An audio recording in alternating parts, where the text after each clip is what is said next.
The federal government, through the Nigeria Hydrological Services Agency, is appealing to authorities in various states to brace for more floods.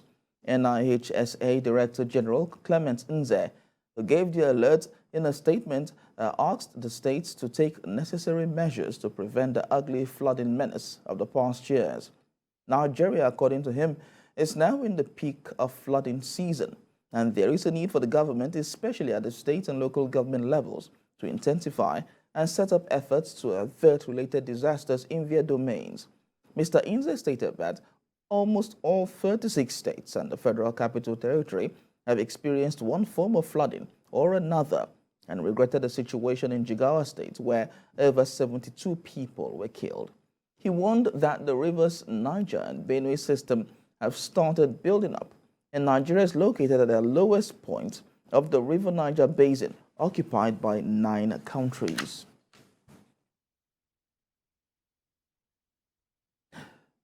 Joining us live is Senior Consultant, Climate Change Impact and Adaptation, Atkins Global, Dr. Justin Udie. He joins me from the United Kingdom to discuss flooding season in Nigeria, which is now at its peak. Now, the government has warned that the rivers Niger and Benue Basin system have started building up, and it says that Nigeria is located at the lowest point of the River Niger Basin, occupied by 9 countries. Now, give us an inkling into how this will cause some form of flooding in other states. Thank you so much, Theophilus, for this opportunity. And I want to say a very big thank you first to Nigeria Hydrological Services, as usual, to publish this information ahead of time. That will be very useful to other stakeholders and to communities within these 9 states. And of course, it's stated that almost all the 36 states are involved in this. And of course, they've mentioned some of the indicators there. And number one indicator is that, unfortunately, these states and most relevant local government areas lie within very low level of elevation.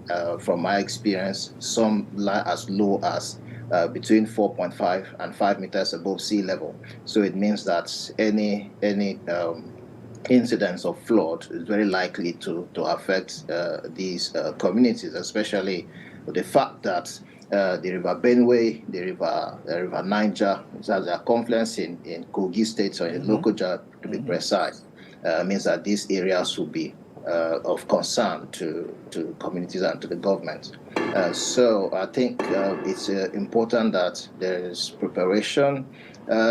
To add to that is the issue of the dam in Cameroon, the Lagdo Dam, that sometimes gets overtopped and water spill over from there into the Benue Trough, and it flows further down to meet with the other. That is another risk. The risk of sea level rising and water levels rising from around the Niger Delta and coming up is also a potential risk to consider, in addition to the flood outlook that has been published by NISA. So it is crucial, it is important that actions are taken. Otherwise, this vulnerability could cause more fatalities. But if we have this information, then the impact should be as much as reasonably reduced. It's one thing to have this information, and it's another thing to put up measures in place to be able to avert such situations. And in this climate, we realize that government is more reactive than proactive. What sorts of measures should be put in place to ensure that we don't have, this does not take us unawares? Thank you so much. If we have this, unfortunately, sometimes, as I will say, that flood issues come as predictable surprises, because we know that the risk is there and this is going to happen. So the first step has been taken, which has to do with understanding the potential risks by NISA. That has been taken, which is fine, fantastic.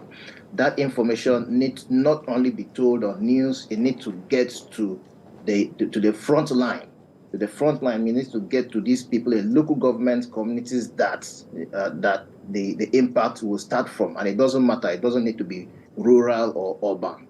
where this shows that, of course, there's going to be flood, then these people need to be aware. And how would that happen? I'll get to it now. NISA has produced the outlook. NIMET need now to also let people know about how much water, how much rain are we expecting. Then it need now to go down from there to now the emergency planners need also to understand. So these three key stakeholders of government need now to sit on the table and plan on how they are going to respond. Number two is passing this information across to states, because it's stated that clear that state government, relevant state government in this case, need to begin to take action. And how do they take action? That also need to include the local government. That awareness need to go. That is the first, response that need to go in. The second one now is begin to plan on now reactively, when this time comes before. How do we need to, for instance, evacuate people safely? Because the most important thing is that we should protect life and property and critical infrastructure that will be affected.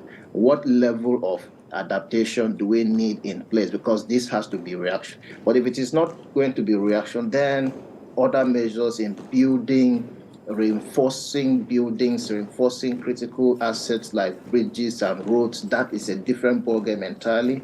But in this case, and at this point in time, I don't see that happening. What will happen, especially if we need to, is to react. But reacting on time can also save lives and also can save property that could be damaged. And, so from your reaction, sorry to cut you there, from your submission, you mean that rural areas will be more affected by this flooding?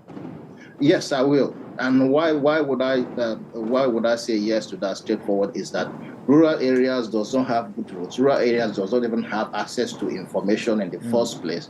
Rural areas does not have the measures and the wherewithal to even respond. So sometimes they are incapacitated in almost all ways. It's just left. So recently, I started talking about community responses to flooding.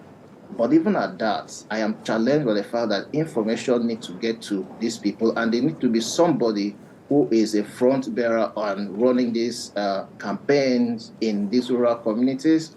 If that person have adequate information, then the person will, in a way, try to galvanize support from within the community members to respond. So I will agree with you that rural communities will be more vulnerable to potential floods.